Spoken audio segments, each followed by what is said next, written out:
안녕하세요. 책방언니 채널의 책방언니입니다. 여러분은 여러분 마음을 잘 아시나요? 사실 저는 제 마음을 잘 모를 때가 많아요.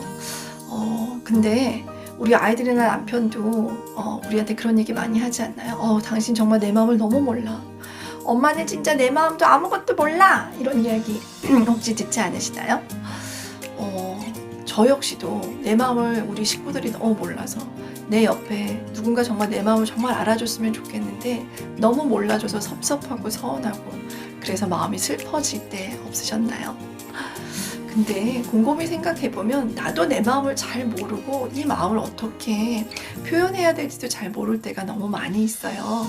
그래서 오늘은 여러분한테 우리 마음에 대해서 좀 우리가 생각해보고 공부도 필요할 수도 있겠다는 생각이 들어서 김소연 작가님의 마음사전이라는 책을 소개시켜 드리려고 해요. 이 책은 2008년도에 1쇄를 찍은 책인데 지금이 2023년이죠. 22년까지 51쇄나 찍은 책이에요. 그러니까 얼마나 많은 사람들이 이 책을 보고 좋아했는지 아시겠죠. 아직 안 읽어보셨다면 꼭 한번 읽어보셨으면 좋겠어요. 이 책에 보면 이런 이야기가 있어요. 마음 때문에 존재하는 것들이라는 그 첫 챕터에 밥은 사람의 육체에게 주는 음식이라면 차는 사람의 마음에게 주는 음식이다. 밥보다 차를 더 즐기는 사람이라면 분명히 마음이 발달한 사람이다.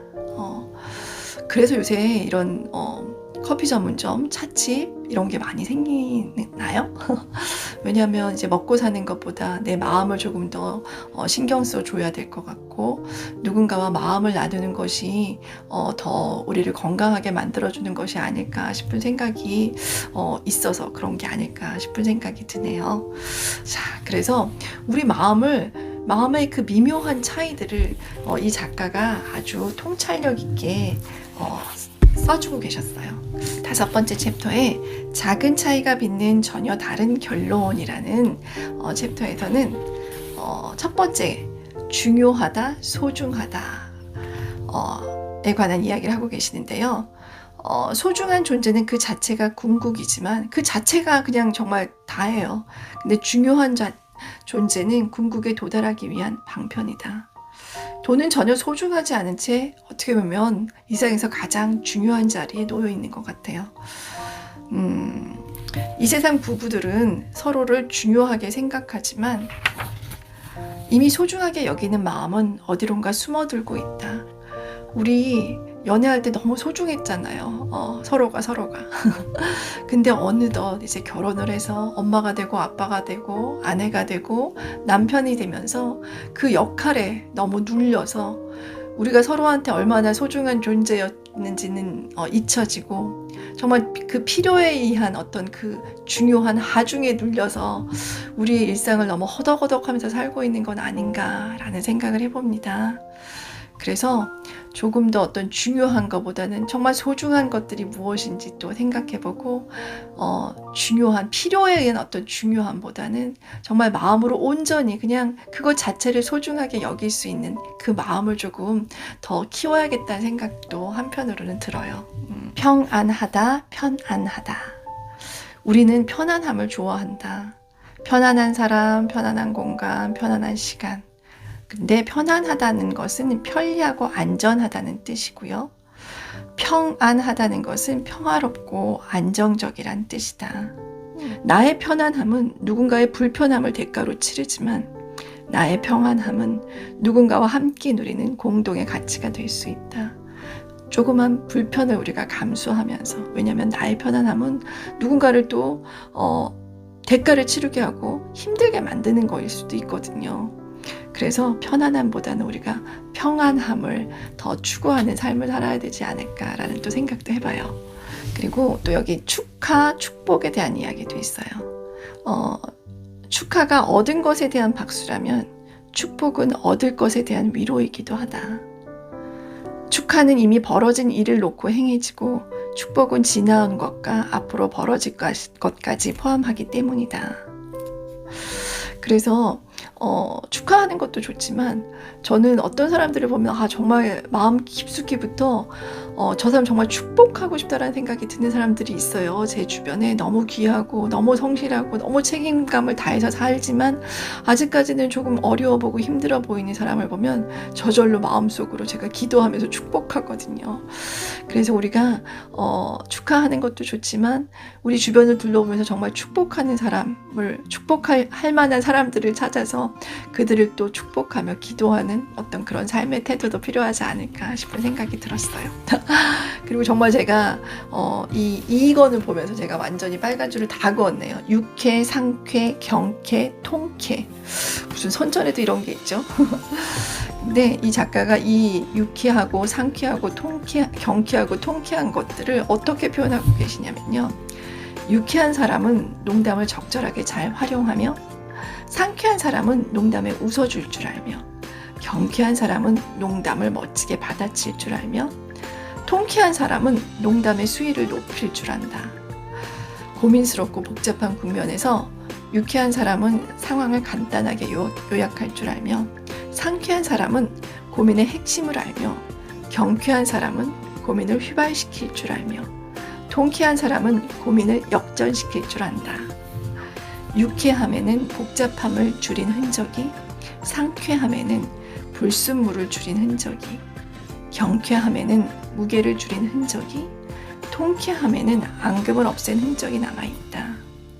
우리는 좋은 사람을 만났을 때 유쾌해지고, 좋은 공간에 놓였을 때 상쾌해지고, 좋은 컨디션일 때 경쾌해지고, 지리한 장마처럼 오래 묵은 골칫거리들이 빠르고 정확하게 해결될 때 통쾌해진다.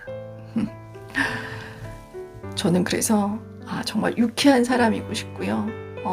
뭔가 누군가한테 상쾌함을 줄 수 있는 사람이었으면 좋겠다는 생각이 들고, 또 경쾌해서 어떤 무게감을 조금 더 줄이고 줄일 수 있는 사람이면 좋겠고, 그래서 통쾌하게 인생을 살았으면 좋겠다는 생각을 이 부분을 보면서 했어요. 저도 사실 그렇거든요. 뭔가 늘 심각하고 누가 뭐 맞는 이야기를 하기는 하지만 그런 사람들이 제가 어렵고 힘들 때 생각나진 않거든요. 뭔가 나의 무겁고 힘든 기분을, 마음을 좀 덜어줄 수 있는 뭔가 유쾌하고 상쾌하고 그 다음에 경쾌한 사람, 그래서 뭔가 나의 상황이 통쾌하게 정리되어질 수 있는 어떤 그런 사람을 만나고 싶다는 생각 많이 하거든요. 정말 유쾌하고 상쾌하고 경쾌하고 통쾌하게 살고 싶습니다. 제가 이렇게 보면은 제가 좋아하는 그 낱말들이 있어요. 저는 이렇게 뭐 맑음, 뭐 순수함, 밝음, 뭐 따뜻함, 이런 말들을 뭐 저만 좋아하는 게 아니라 다들 좋아하시겠죠. 근데 특히 이제 순수하고 맑은 어떤 사람들을 만나면 내 마음조차도 깨끗해지고 정화가 되어지는 어떤 그런 마음들을 느끼거든요. 그래서 여기 또 작가는 이렇게 이야기를 하고 있어요. 순진함과 순수함. 순진함은 때가 묻지 않은 상태다. 순진함은 미숙함을 뜻하는 것이기도 하고, 무지함을 뜻하는 것이기도 하다. 잘 속고 어리석고 자기 눈으로 모든 것을 판단한다. 그래서 순진함은 순진한 스스로에게도 연루된 사람에게도 때로는 독이 될 수 있다. 반면 순수함은 묻은 때를 털어낸 상태다. 그래서 스스로에게도 함께하는 사람일 때도 약이 될 때가 많다. 순수함은 성숙함의 한 속성이며 현명함에 대한 하나의 근거다. 저는 이 작가의 통찰력이 너무나 놀라웠어요.